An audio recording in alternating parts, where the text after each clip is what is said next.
भारत मध्ये स्वयंभू ज्योतिर्लिंग यजामहे। हे पार ब्रह्म परमेश्वर शिव शंभु दयामहे।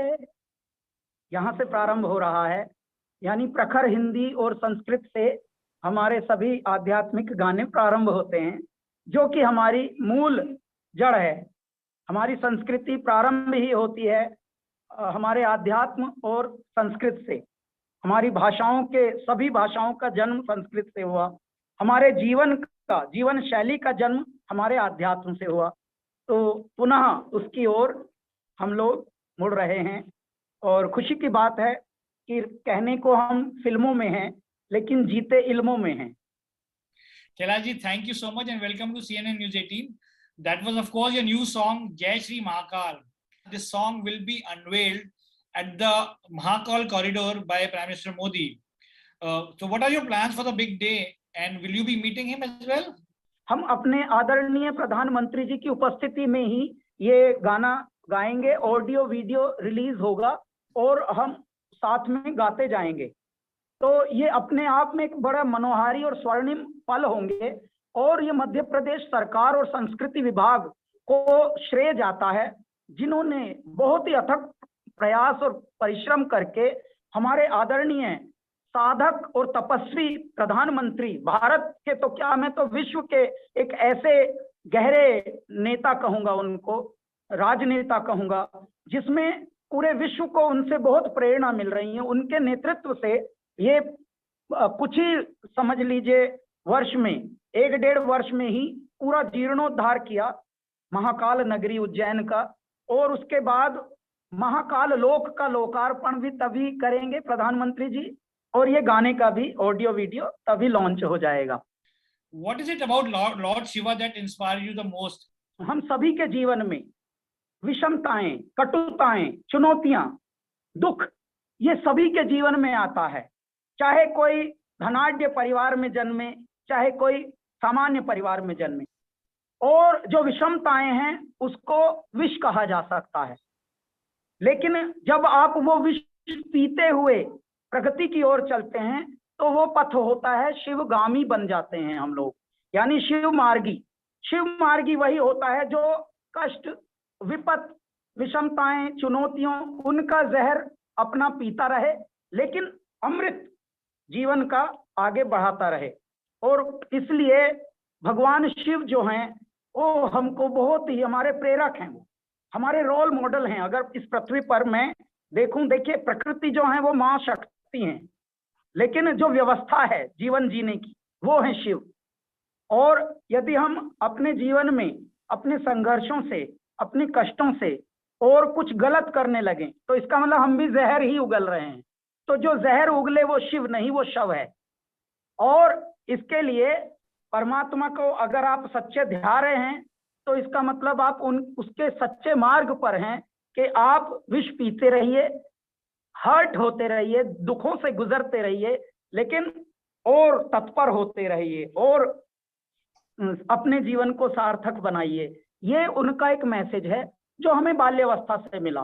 क्योंकि मैं मंदिरों में पला हूं, मैं घर छोड़ के भाग गया था। हमारे यहाँ उसको ऑर्फेन कहते हैं अंग्रेजी में। तो ऑर्फेन की जीवन देखिए 2 तरीके की होती है। यदि आप, if you are not taken care properly, you can get into wrong path also easily. लेकिन हम पर मेरे भोलेनाथ की ये कृपा हुई कि वो सामने दिखते रहे और हमारे प्रेरक बनते रहे। आज जब भी हम भगवान शिव को गाते हैं, तो वो मनोरंजन की दृष्टि से विशाल हम गाते नहीं, हम ऐसा गाते हैं कि लोगों को मनोरंजन भी मिले, लेकिन केले में दवाई भी मिल जाए।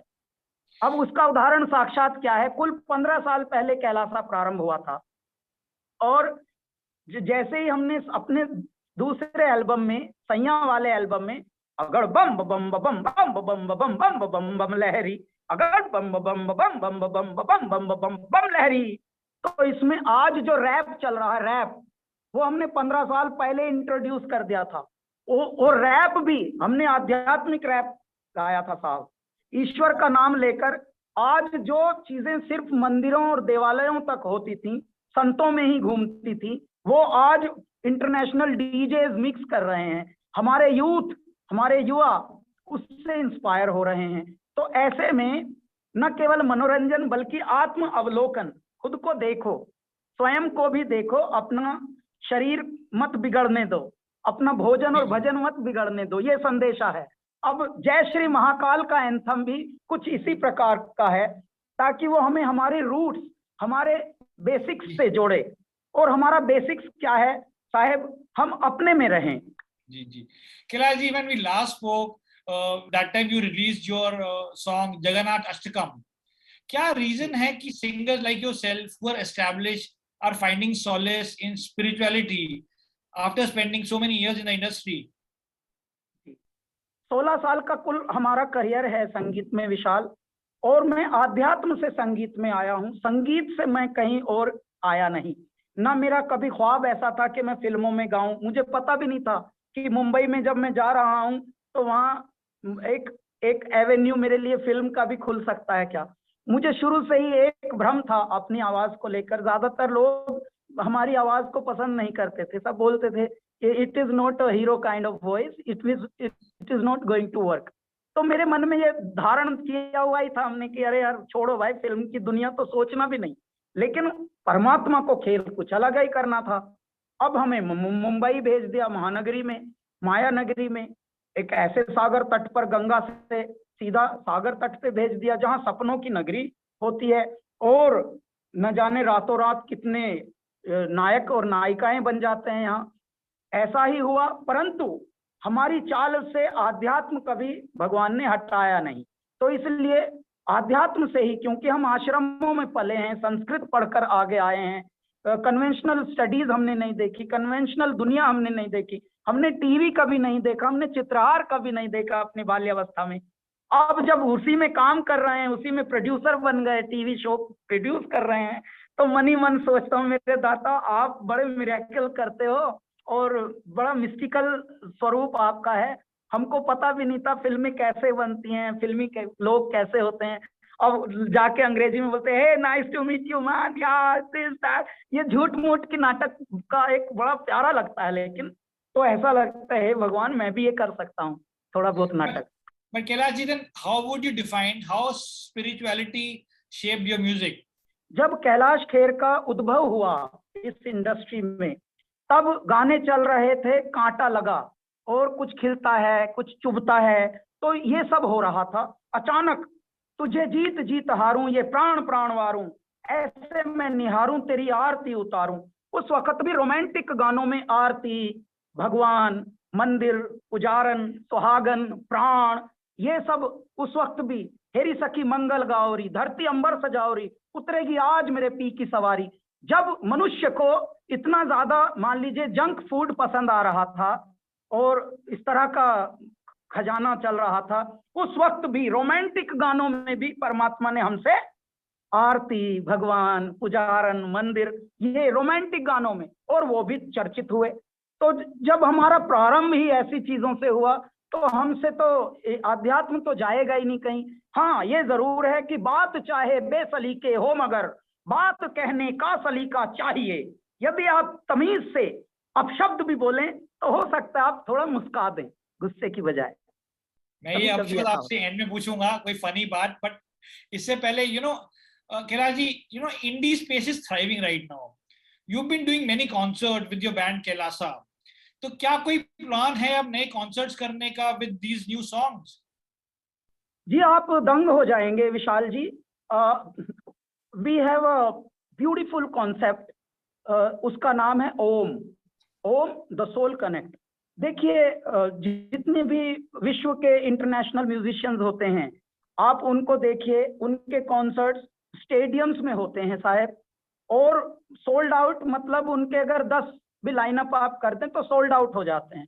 अच्छा, वो ऐसी क्या उनके अंदर आत्मा है कि sold out and big rocking everything, तो हमारे पास क्यों नहीं ये सब हो सकता। इसलिए हम लोग अब आध्यात्मिक गानों का, स्पिरिचुअल म्यूजिक का एक पूरा ब्रॉडवे बना के ला रहे हैं, जिसका नाम ही ओम द सोल कनेक्ट। तो हम बोरिंग नहीं करेंगे। होता क्या है कि जब भी आप गहरी बात करते हैं, कुछ आध्यात्म की बात करें तो वो अंदाज बड़ा बोरिंग सा होता है, इसलिए यूथ उससे जुड़ते नहीं है, भाग जाते हैं, बस बड़े बैठे रहते हैं घर के। तो लेकिन अब हम लोग जो हैं उस अंदाज में लाएंगे और ये हमारा मन है।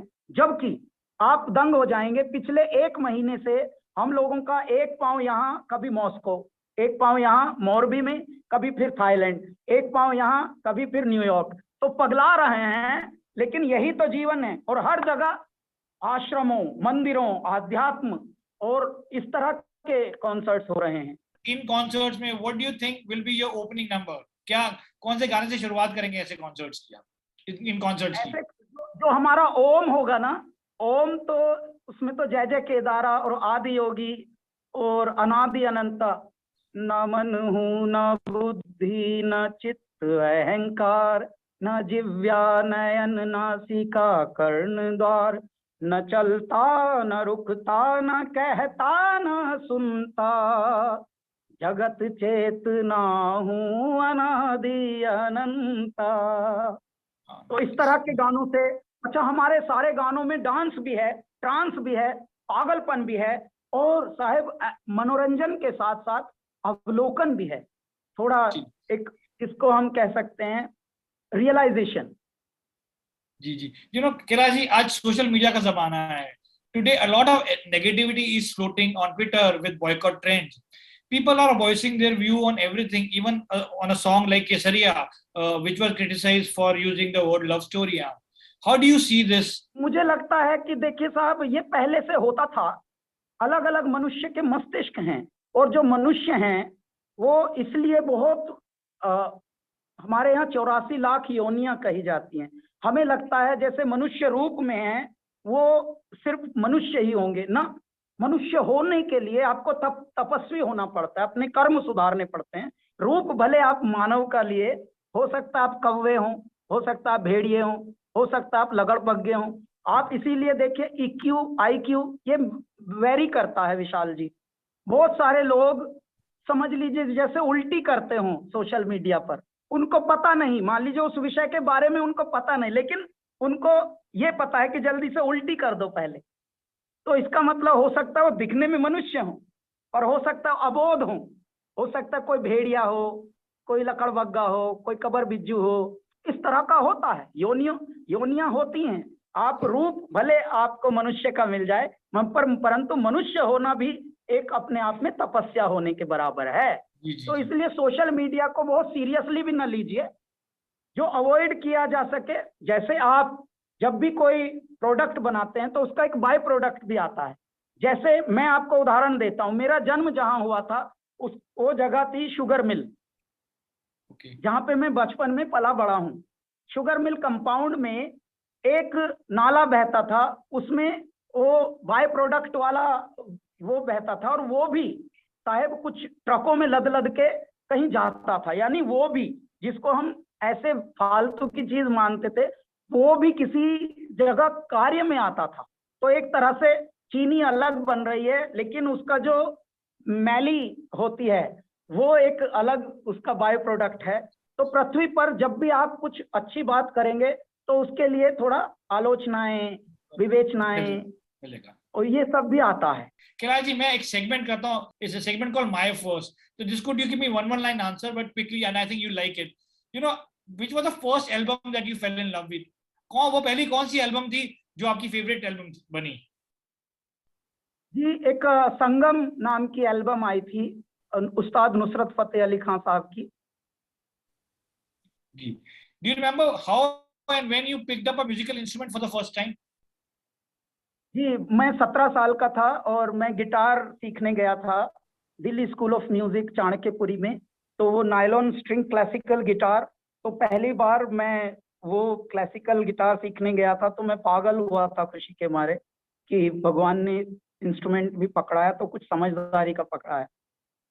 Do you remember when you realized that you wanted to be a singer for the first time? हाँ, मैं गंगा घाट पर यही 16-17 साल की आयु में ही गा रहा था।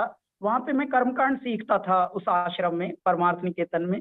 जब मैं गा रहा था तो बहुत सारे संत जिनको मैं एडमायर करता था, सर्दियों के दिन थे, उन्होंने अपने दुशाले खोले, कंबल जो लाद के जाते थे जब ऊपर से आते हैं बद्रीनाथ की साइड से, तो कंबल ओढ़ के ही रखते थे अपनी पोटली बांध के, सबने खोल खोल के, और कंबल ऐसे, तो एक तरह से ऐसे समझ लीजिए जैसे आप इजिप्ट के वर्लिंग करते हुए कुछ डांसर्स को देख रहे हैं।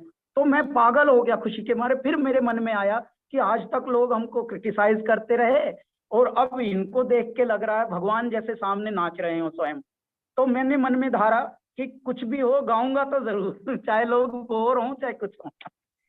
आपको याद है आपने पहली बार लाइव परफॉर्म कब किया था प्रोफेशनली?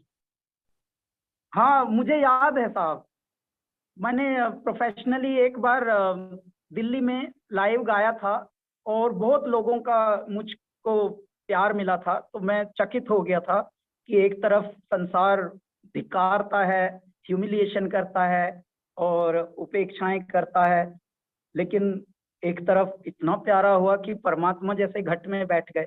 बहुत बहुत शुक्रिया Kailash ji, thank you so much for talking to me.